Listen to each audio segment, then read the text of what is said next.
Hey everybody, welcome to episode number 36 of Cameron's Nostalgia Podcast. I'm your host, Cameron Strickland, and today I have with me Tim Giugni. How are you? I'm fine. How are you doing today? I'm doing good. Sweet. Now, for any of you guys who don't know, Tim is a puppeteer for his buddy Plumpkin, Exactly. And I am Plumpkin. Hello. and he also worked on the Baby Einstein video, Baby Mozart. He did. He did. Not me. I wasn't on it. Loser. Why? Because I wasn't there. No, I don't think you've existed yet. Oh. So go ahead. Ask away. Any questions you have, sir?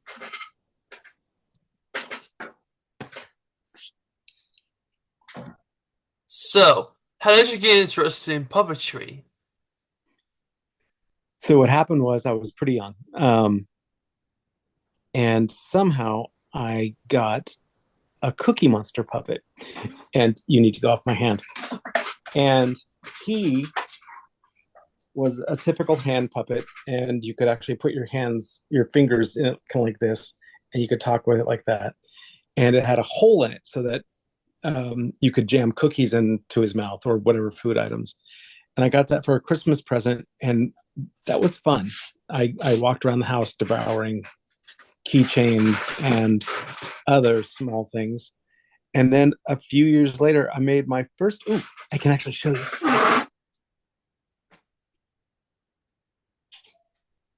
I made my first ow! Hoo-hoo. I made my first puppet, and then I broke my toe. I made my first puppet, which now no longer really fits on my hand, I think. I'm still going to give it a try. Oh my goodness, a miracle. It's a Christmas miracle. And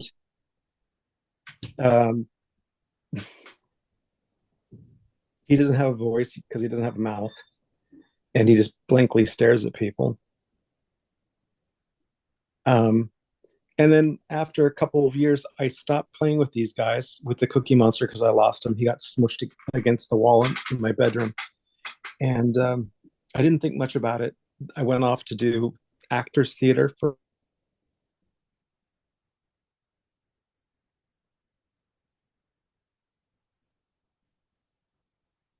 did a show called Christmas Crackers. And I don't have that puppet at all anymore. And I was doing the show, and we had a puppet segment.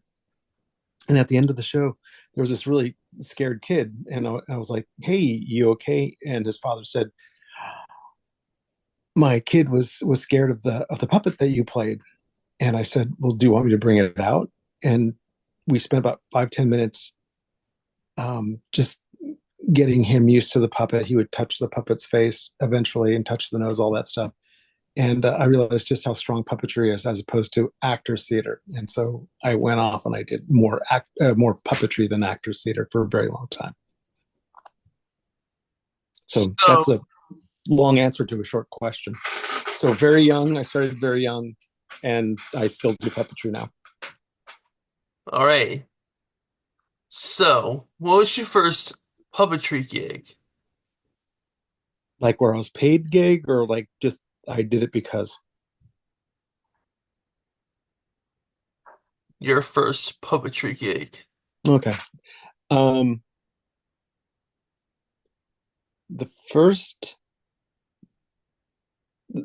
I briefly went over it, that during college we did a play called Christmas Crackers, and it was based on the letters that um, Tolkien had sent to his nephew or niece, and he created this lovely world for them, and we played the gremlins of sorts.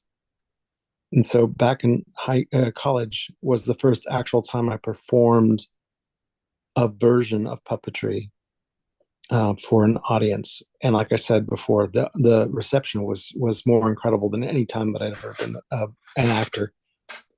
People wanted to come up and talk to the puppet, yes, but it was still a lot of fun. So college was the first time, and Christmas Crackers was the first show. Nice. Um, okay, so what was it like working on Baby Mozart? This is one of my favorite stories. I tell it whenever I can. So I was working at the Center for Puppetry Arts in Atlanta, Georgia. My cat wants to be on camera. You may see him. And you need to get sorry. You need to get down. Oh, good God. I was working at the Atlanta Center for Puppetry Arts, and I was doing the Velveteen Rabbit. And I was in the office one day, and somebody said, "Hey, there's been this note that somebody needs a puppeteer Tuesday or something like that." Um, and all the puppeteers were kind of like, whatever. And I said, you know what? If I could get a car, I'll do it. And my then girlfriend at the time said, you can borrow my car. It'll be fine. And bless her heart, what happened was I went to this gig. I brought with me a bunch of puppets from the center. But what happened was it was the pay was $50. And I went to this house and we went down to the basement. And I thought, oh my God, I'm going to die. Because that's a little unusual to go down to the basement. But they had a really nice camera set up, 3-point cameras, 3-point lighting package. So light in the front, and then one in the back that kind of separates you off from the wall or whatever we used. And we had a bunch of puppets that were laid out. And he said, I just want you to move very slowly with the puppets. This is going to be used for images so that kids will continue to watch what's going on. And for that for that series, they were looking for really simple and slow motions while music was playing, while people were talking. And one of the designs of the original videos was to activate kids' minds so that they could understand music better and keep their ability to mimic sounds. So there were a lot of slow sounds, like if you did Spanish, it would be B C H D E F A E. So the Spanish alphabet done by native speakers, and then you would see puppets. Let's use this guy as an example. And you'd see them go. The one that I remember the most is the dolphin, and the dolphin did this action. Actually, he did. Stop it! Do not eat those. The puppet was eating the rod. The action was this.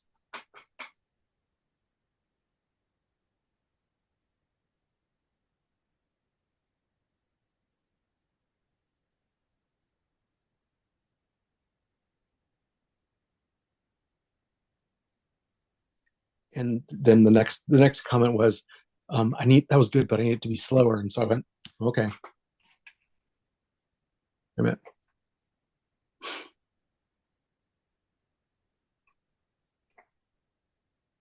and it was like each time I finished it, the comment was always slower. And then eventually he said, you know what, I can change it in post. So in post production, they changed it so it was a little bit slower. But oh my gosh, it was really hard. There's also this classic move from the whole thing where it was like, and then a little, but done very, very slowly. I think All I'm right. done. Go ahead. And at the end of the video, there's you. Well, Yes. I was watching Baby Mozart. Yes. There's me and the two girls who now are like 32, older, probably have their own children. So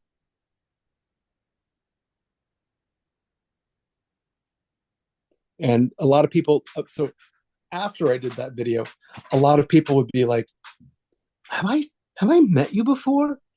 And I'm like, do you have kids? And they're like, yeah. And then I'd say, do you have the baby Mozart videos at home? They were like, oh yeah, I've got all the baby uh, videos at home. And I'm like, look at the end of the baby Mozart. That's how you know me. I'm at the very end. I did show you something. Okay, your fingers, TV screen.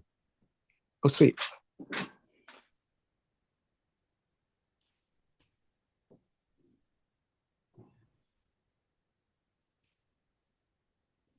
Mm-hmm. It was created by Julia Clark. Mm-hmm.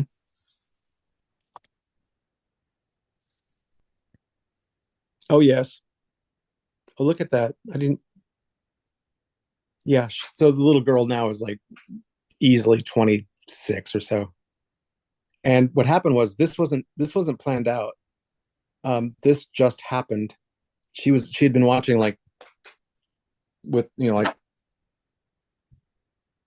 and as we were wrapping everything up, I just started talking to her, and then she came up and she's like,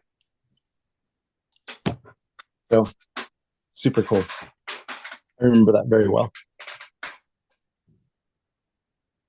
Oh, I didn't realize that she had her own puppet on. It was I a remember. dolphin. Hmm? Dolphin. She had the dolphin on. Mm-hmm. The dolphin is the one I remember the most. And another big thought that went through my mind when we were doing this video was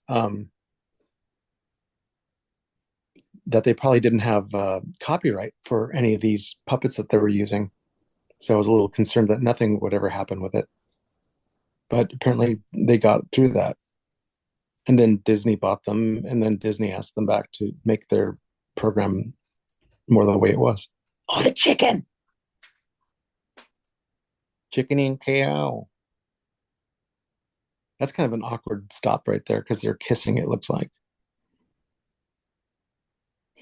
That's better.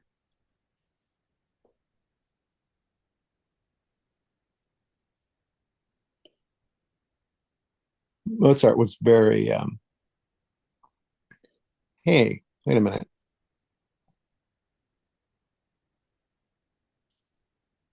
One of the things is that I never got a copy of this video. So the original video I only got to see periodically when I'd go to somebody's house and search for me, pictures of me at the end of it. Mozart was surprisingly easygoing in this video. He was super dead, so I guess that makes it easy. All right. And was I attributed as my true name? Oh, there's the dolphin. He's my fave. I my last computer had when Disney purchased the rights and then they made it really super slick. They kept all the information, all the video, but they removed a lot of the simpler things. I actually ended up getting video of the dolphin, and later on made a weird, trippy kind of psychedelic thing with the dolphins going up like this and down. And then I made it so that it was like super crazy 1970s early video experimentation stuff. And it looks kind of muted, and I don't know what they're saying. Sorry, what? It It looks looks kind kind of muted, and I don't know what they're saying. who knows what they were saying? It was probably like, "How are you doing?" I'm doing good. But the the dolphin, um, like I said, was super simple. It was actually a delightful children's bath time toy. He was super soft and he was designed to be super absorbent, so you could get soap in it and then like, I'm a dolphin. I'm gonna wipe your face. Oh no, Mr. Dolphin, don't do that. The cow puppet was Folk Manus, if I remember right, and they're a really super great company. They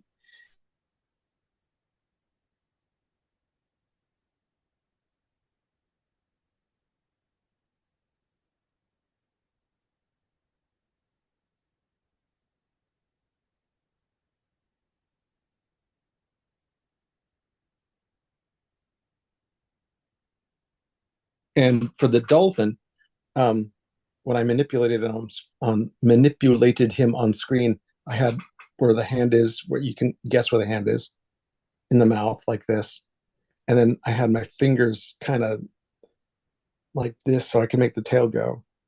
So the action would be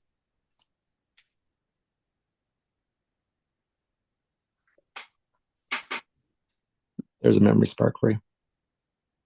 And I think the cow was like, "Oh, dolphin, you look tasty." So yeah, and as you can see, not only am I miss it, Tom is now apparently my name, and then it's spelled the way most American people spelled my name, and clearly the Tim part is wrong, but the actual spelling of my name is Giu, which yeah, I you get used to it over a period of time. And I never had hair like that or little tiny glasses. Do you have another question about this? No?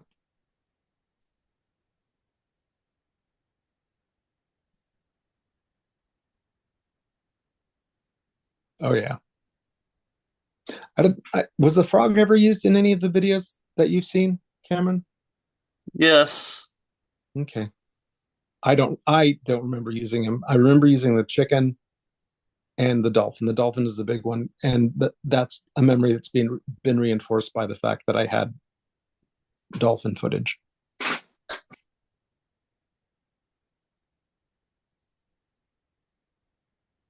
Yeah, that's a long time ago.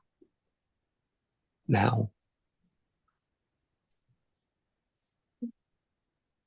It sure was.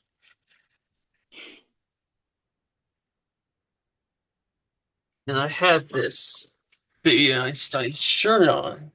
nice. I only have a Lansu Chinese garden shirt on, so it's not quite equivalent, not quite the same. Where'd you get that shirt? Online? It was at a t-shirt shop. Nice.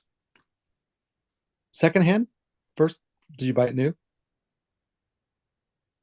Because maybe I don't know, maybe I want to find one now. I'll write that down. Anyway, And I have a DVD copy. mm-hmm.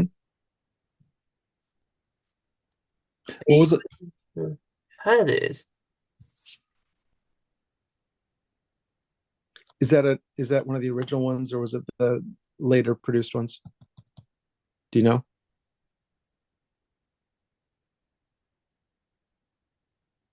It was. I'm not sure why. Okay, just a question. Uh, do you have a copy?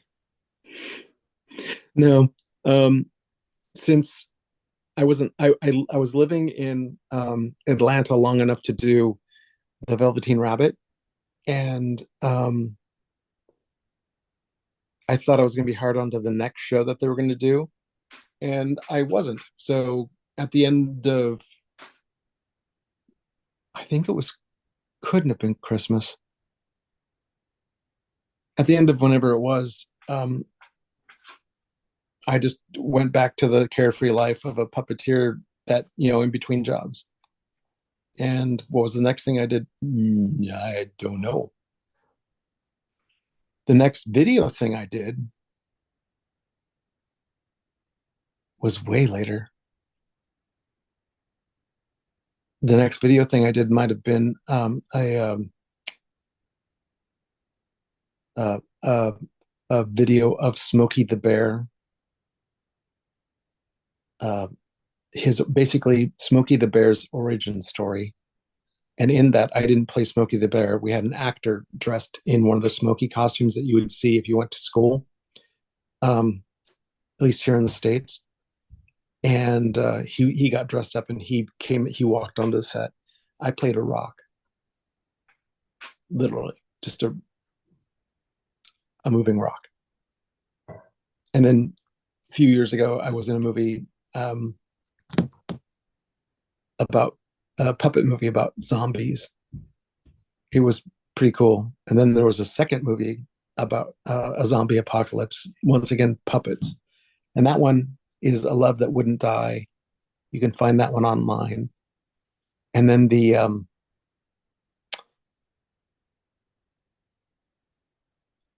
other one I was talking about, I can't quite remember its name. I think it may be on my IMDb database, either under my name or Tom, which he gets more star power than I do. So You have worked on the mustache dance. oh my god, yeah, mustache dance. That was done at a that was done with a group of kids, and we built puppets. And I was like, hey, this is beyond what we're supposed to do, but what if we videotape these guys? And we made up goofy little skits. And mustache dance was one of my favorites because it's very energetic. And since these kids had never worked in video before, we do things like, okay, I want you to come on stage, and then I want you to do this, and then I want you to drop down. So they do it, and they go, and we do all these shots, and they go, so when do we actually get to do the video? And I'm like, we've been doing the video. And they're like, no, I mean, when are we going to do all of it together? And I'm like, well, we really don't need it all together. It's done in segments, especially when a puppet has to hold something. Whenever a puppet has to hold something, you always have to clip it into their hand, either by clipping it or by pinning it into their hands. So that kind of got them like, they were like, why are we moving so slow? I think they liked it at the end. All right. You have worked with musician, Red Yarn. Oh yeah, that's another thing I did. I got to work. Did you get a chance? You must have gotten a chance to watch it. Red Yarn, also known as Andy, is an amazing person. He's based here in Portland, Oregon, USA, and he's just a splendid and giving fellow.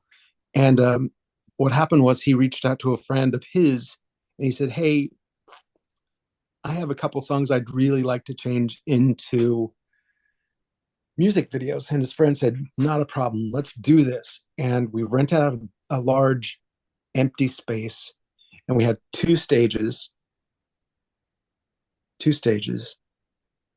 One had all these beautiful trees that we made, I don't know how many thousands of paper leaves for.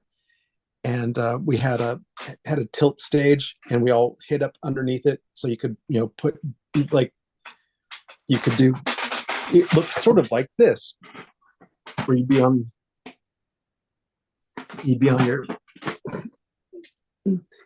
your side like this, and you'd have your arm up through a hole.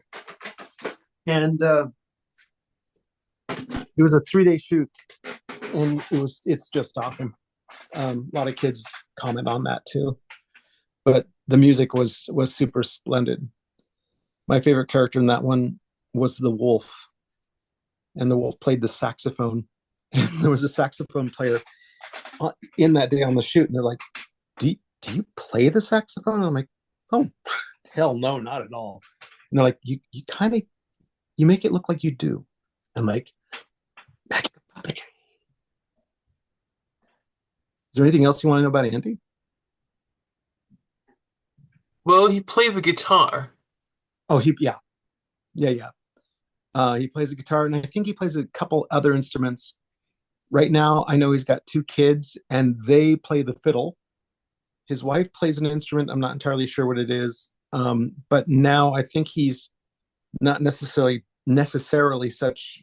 He doesn't do just a solo act with just him anymore. It's him and his kids, so it's like the Yarn family band or something like that. Or at least I know that they're all included in his work. All right. You have worked on some fairy tales. Which ones? Free Billy Goat Scruff. Definitely. Three Billy Goats. So are we talking stage stuff now? Like the stage plays I've done? Hmm. Okay. Um, hold on your hat and let's see if I can remember all of them. Personally, Three Billy Goats Gruff. I keep doing it again and again. This guy, oh wait, no, Three Billy Goats Gruff, and then not Goldilocks. Well, I did a Goldilocks and the Three Bears, and that was done in a different style than hand and nod puppetry.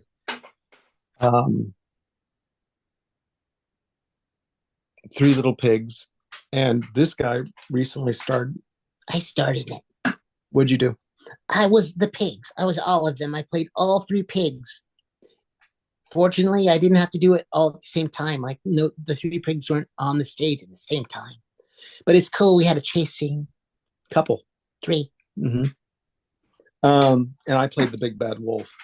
And if there's a negative side to it, I would let the kids decide what the houses were made out of. And one day at a library, some kid said, "Make it out of chicken butts." And all the kids laughed. And I was like, okay, well, what other ideas do we have? And they're like, chicken butts, chicken butts, chicken butts. And so I was like, oh, okay, chicken butts. They thought it was the most hysterical thing, but around the room, all the parents' faces were like this. And the librarian was like this. And yeah, for that season, I didn't get to work in those libraries again for a while.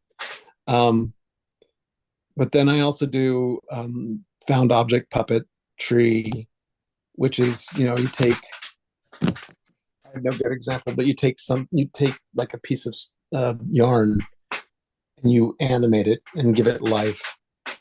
And I've toured all over the place. I've gone to Brazil, Bulgaria, Russia, Canada, all through the ones that immediately border the US. I've been to Toronto, which I love. I love the Bata Shoe Museum.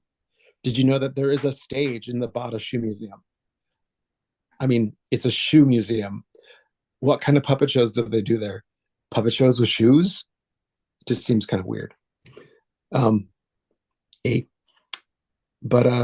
yeah, and then with a company that I worked with for a number of years, I did a show called Baba Yaga, and that's a Russian fairy tale where a little girl gets lost in the forest. She tries to find her way out, but she's lost some money. Baba Yaga finds her, and she tries lying her way out of it. She can't. Baba Yaga takes her back to her house to eat her because it's old school. And then she goes on a big adventure. And at the end, Baba Yaga lets her go, and everybody lives happily ever after. And then a couple of there was a Chinese fable I did called, oh my gosh, I can't remember it had a name change because it was incredibly racist. And not like racist. It was more like casual racism. Like one of the characters was called like Hung Low or something like that, but it wasn't. Yeah, it was just iffy. The Toad Prince. No, that's its last name that it was. The Black Heart of Indri is the source material, and when that company did the show, they thought it was an authentic piece, and that's one of the things that they did very well. But it wasn't. It was an artificial story, meaning that some Western ears heard the story, and then they retold it, but in the Western way. What other shows did I do? I did a Japanese fable, Urashima Taro, and the Sea Princess, which was a really cool show. And I did that with the Oregon Puppet Theater. And what else? There's a couple. Oh, Coyote and the Cedar Tree. There's a Nightmare in My Closet by Mercer Mayer. And inside of that one, there was the story of a little boy who was scared of his bedroom closet, not his water closet, but like where he keeps his clothes. And he thinks there's a monster in the closet, and so he gets up the courage to finally go to the door, and he can't, and then he does, and then he can't, and finally it ends with the door opening, and the monster comes out, and he's this big goofy guy with like bat wing ears, and he goes up to the bed and he pokes it, and then he pulls down the blankets, and the boy scares him, and they both are scared, and then it's really cool. It ends with them being friends. So, and with that show, I was able to tour. That was my first time out in Russia, and also went to Japan with that one. So super fun. Oh, yeah. And you have another puppet sequence with the anti-smoking program. Which one? Oh, the anti-smoking program. Yeah, that was a hoot. And that's where this guy came from. It's rude to show off a dead puppet. So rude. Oh. Tell them about Plumpkin's choice. It was my choice. Tell him. Yes. About. Yes. Plumpkin's choice. Oh, that thing we used to do. Yeah. Oh, okay. So Pumpkin's Choice was a puppet show about and not smoking. Don't smoke. Make good choices. And then there's no video for this, but there was also one about making good choices eating wise, and we talked about like how much sugar is in soda pop, and that was one of the coolest things. In that, I'm doing it. Yeah. In that one, we showcased how much is in a serving of soda, and we had a bottle of not Sunny D. No. What was it? Soda. Orange soda. Orange soda.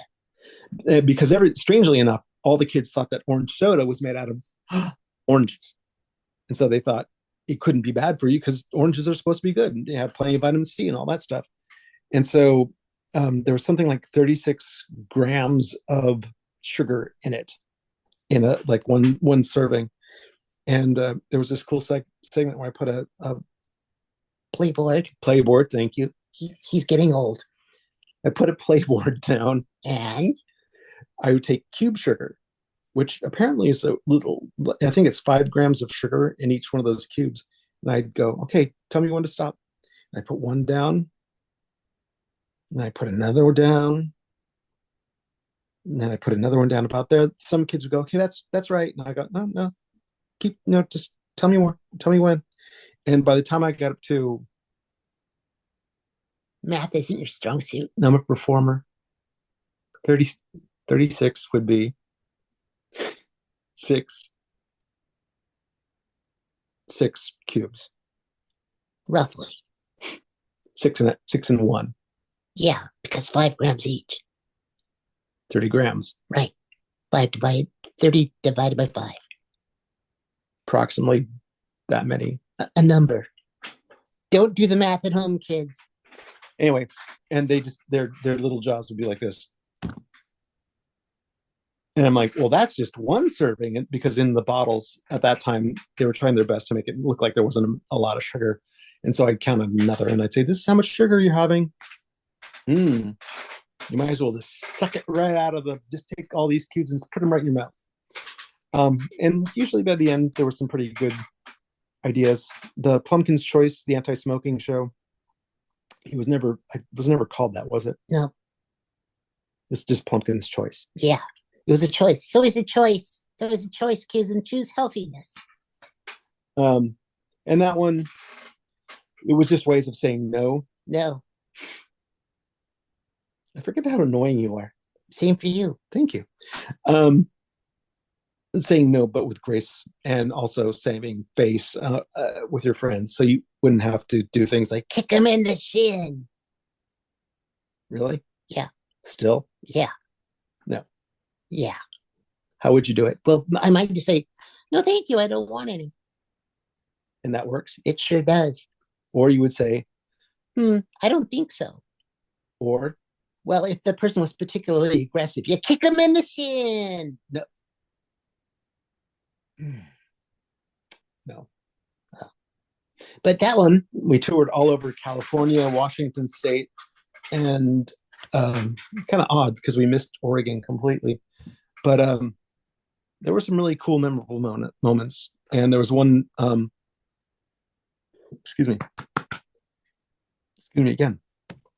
There was one time in Southern California where I said, hey, it's really close to the end of school. You guys wanted to talk, and we talked for about 2.5 hours. As a matter of fact, one set of kids missed their bus, and they're like, "It doesn't matter. Can we talk some more?"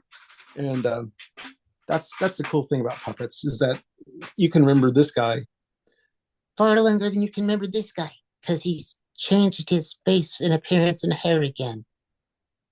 Dude, I think he's done. Another question, Cameron?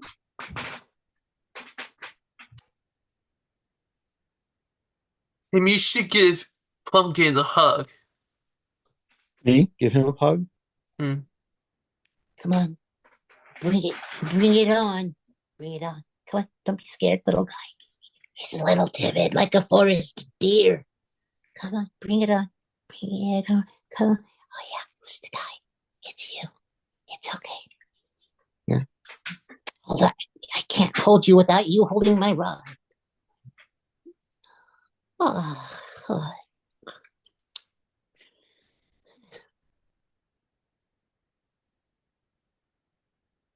Are you asleep?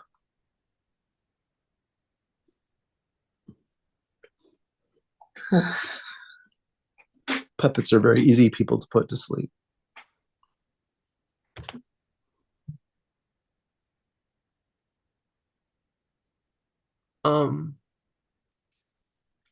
Maybe Maybe. we should wake him up. I don't know. Normally he doesn't respond to groups of just one or two. One of the things in the show is he would fall asleep on stage, and you'd have to wake him up, and I'd go 1, 2, 3, yell. But I don't think we need to do that. Wake up. I don't want to go to school. You haven't gone to school in a while. Oh, good point. Ugh. Okay, I'm back.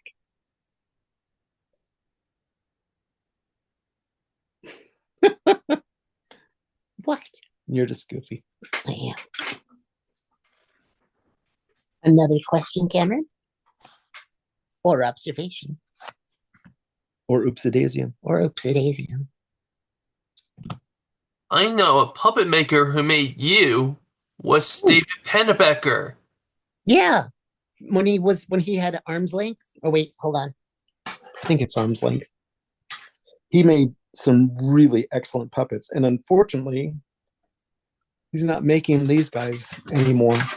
And when I talked about excellent companies, this was a really good company. This puppet was, I can't read that anymore. This puppet was only about $150 US.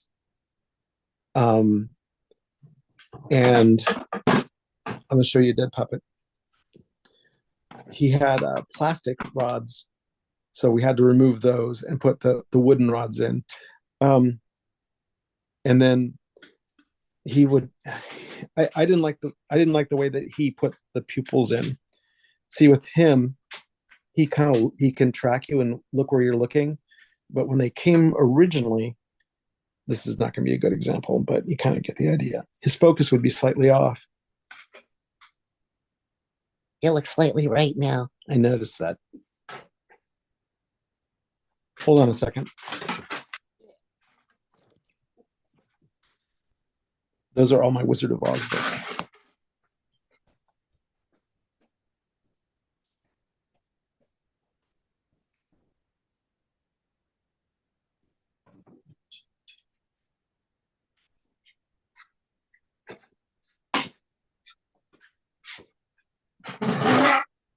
Let's see.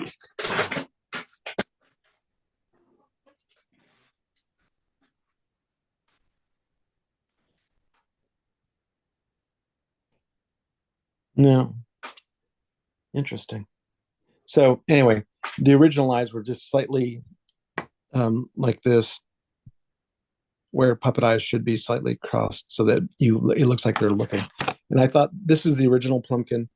He's mostly retired now because you can't, maybe I don't know if you can see it. Let me put my glasses back on. He's got a little hole in his neck, and I didn't want it to get any bigger.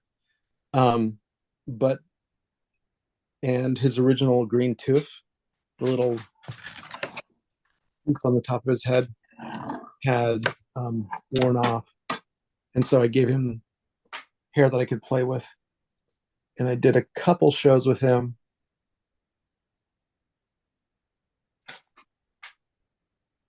Dude. Yeah, I noticed that. Doesn't like to Anyway, he's a little hard to work because I let a kid play with him, and they broke his rod.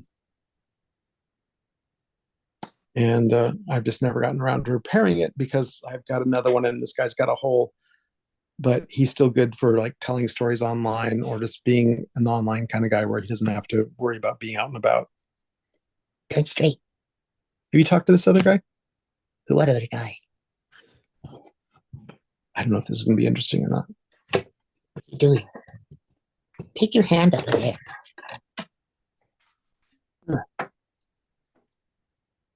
Oh my gosh.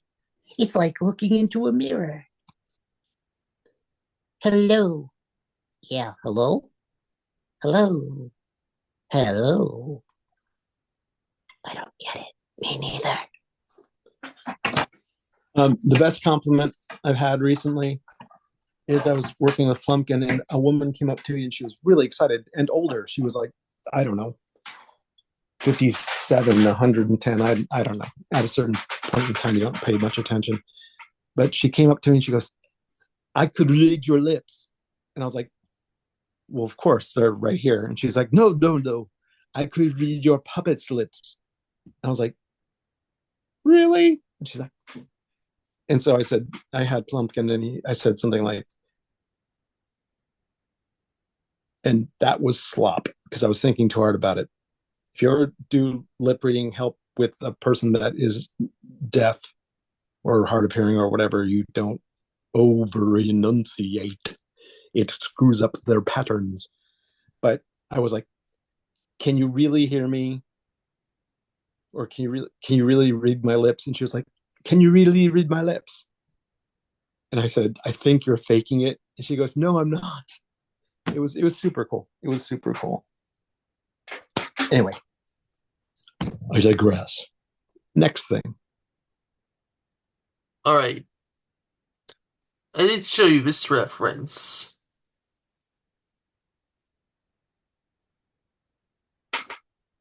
What is that too? Some bizarre collage work? It's not collage work. Is it? So tell me what it is. I can see the Baby Mozart book, and then it looks like it's on a blanket or something of that nature. Am I even close? Well, it appeared on Friends episode, for example. It did? Yes. Oh my gosh, I'm partially famous. Oh wow. Do you know what episode that was? I'll look it up. Okay, send it to me.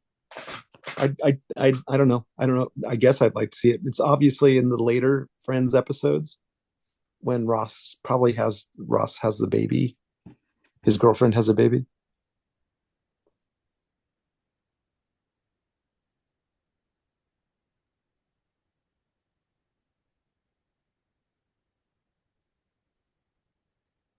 It's called The One with Christmas in Tulsa. Miss in Tulsa. I'll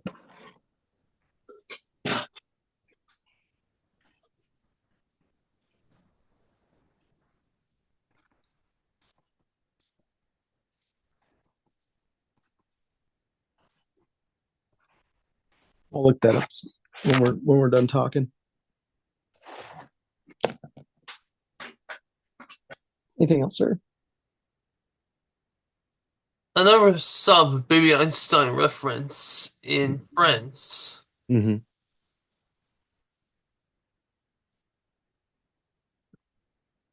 And let me check the connections on IMDb.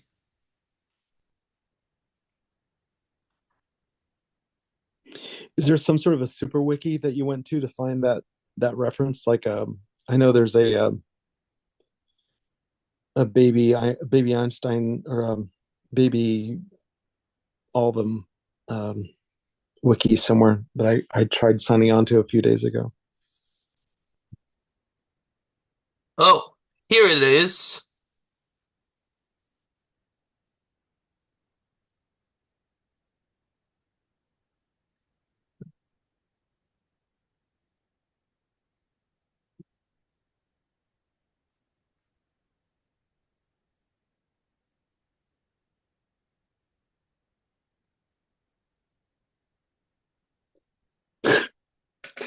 Okay.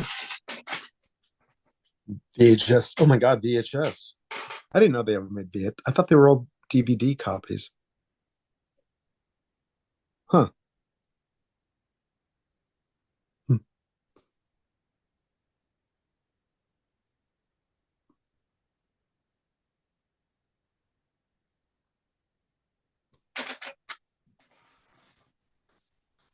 Well,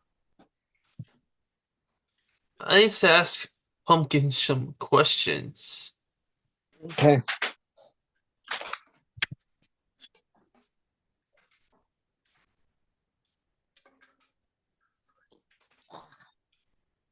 was a nice snack. On the floor. Yes. Okay, shoot.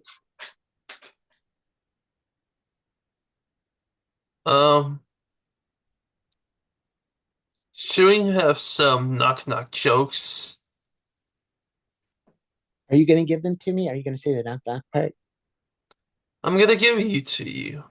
Okay, go for it. Knock knock. Who's there? Banana. I thought his name was Cameron. Just go with it. Banana who? Knock knock. Who's there? Banana. Banana who? Knock knock. Oh my gosh, I think it's that annoying guy. Banana. Yeah. Who's there? Orange. Orange. Orange who? Orange guy didn't say knock. Banana again. I. Yeah. You've never heard that joke. No. Is it a classic? It's such a classic. Okay. Well, I guess you learn something every day. Do you have another one for me, Cameron?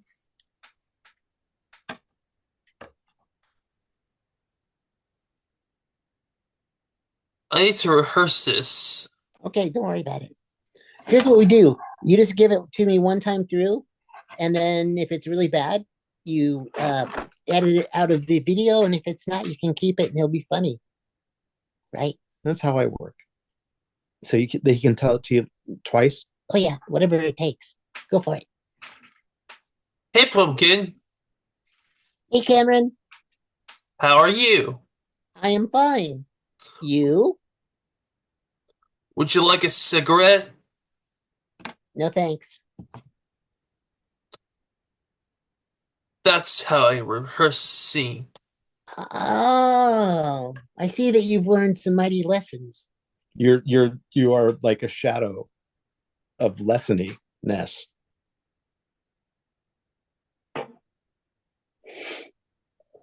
What the heck does that mean? It means like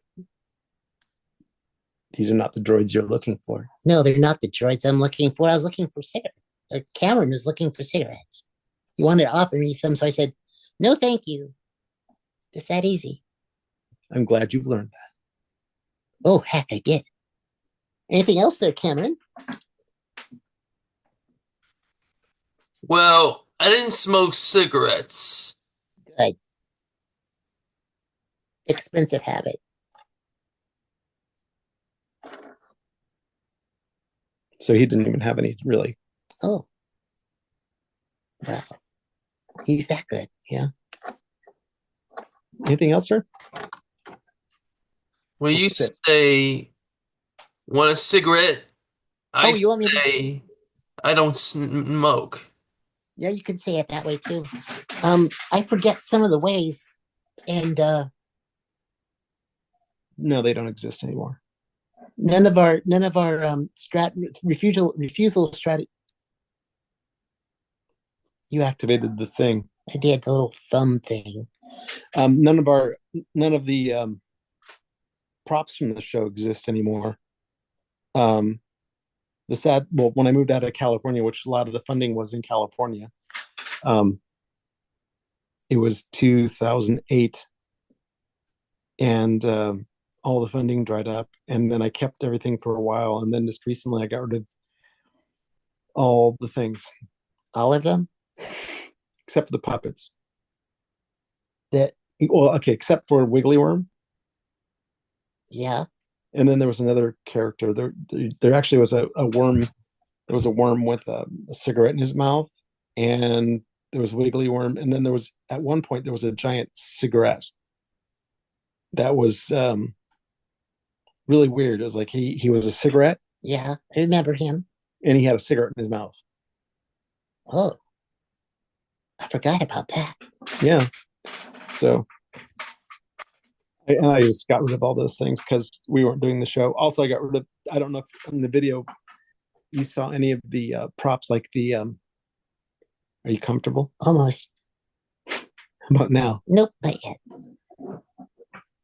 Now? Yeah, I'm good.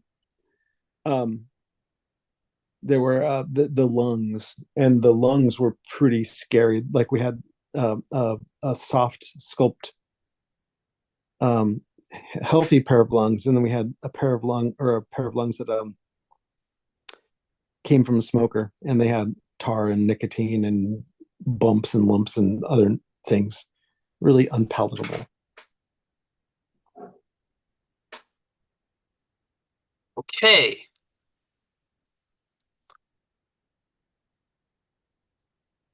It was Pumpkin's turn to have a knock knock joke. For me to give you one? Yes. Do you know any? I don't know. That banana one's funny. Yeah, but he just gave it to you. Cameron just gave it to you. Oh.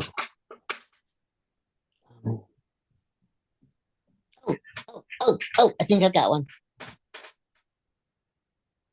Knock, knock. Who's there? It's up to you.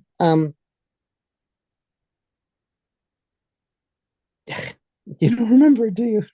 No. Okay, let's try it one more time. Knock, knock. Who's there? Mooing cow. Annoying cow who? Annoying cow. Moo. Annoying cow. Moo.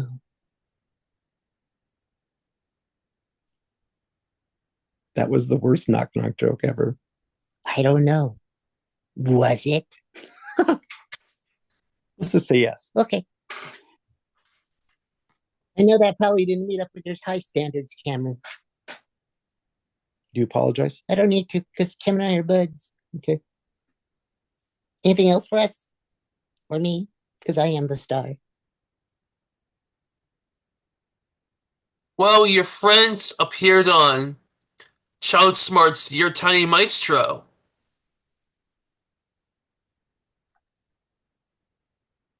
Which a friend of his, like from arm's length, or of mine? Arm's length. Oh, I did not know that. And it was called Tiny Maestro. Your tiny maestro. Your time. I have a Tiny Maestro. That's the name of the series. Oh, hi, cat. Get off the table. Get. Wow. He's not on the. Well, he didn't. Hi. Stop looking at me like I'm food. Stop it. Stop it. Stop. Stop it. Stop it. Back. Back, Simba.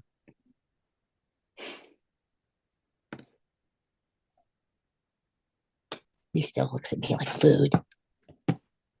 You know, Anyway, go. Tim, Simba was your cat. He was nice.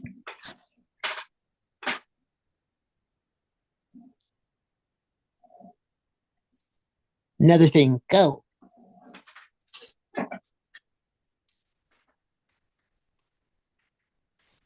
Any other questions?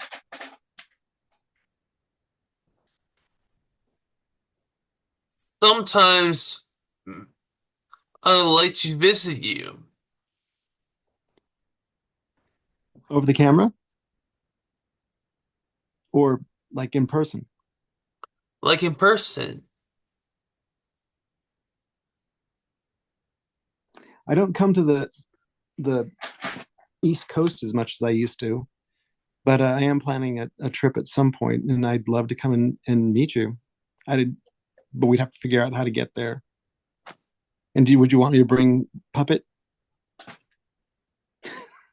Plumpkin? Would you like me to bring him? I'd like to go. Would you? Yes. Okay. He wants to go. Hmm. Yes. Mm-hmm. Go. All right. We'll see. We'll work it out. We will. You and I and Cameron. Cool. And where are you calling from? Portland, Oregon, right now. Although we've talked when I was in Connecticut a couple times, but that was when I worked at a camp over there. Do you know what your address is? Mm-hmm. I'll type it in. No, let me. I'll send it to you so that if when you release your podcast, it's not available to the world. Okay. Okay. Okay.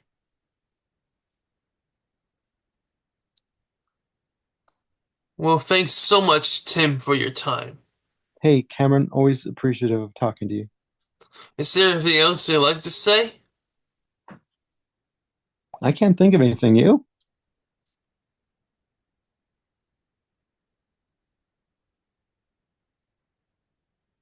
Hmm. Okay. Should we call it good? Um,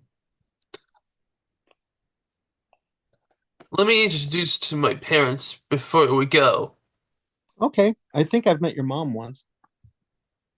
Stay tuned for there'll be more guests coming up. Until next time, peace.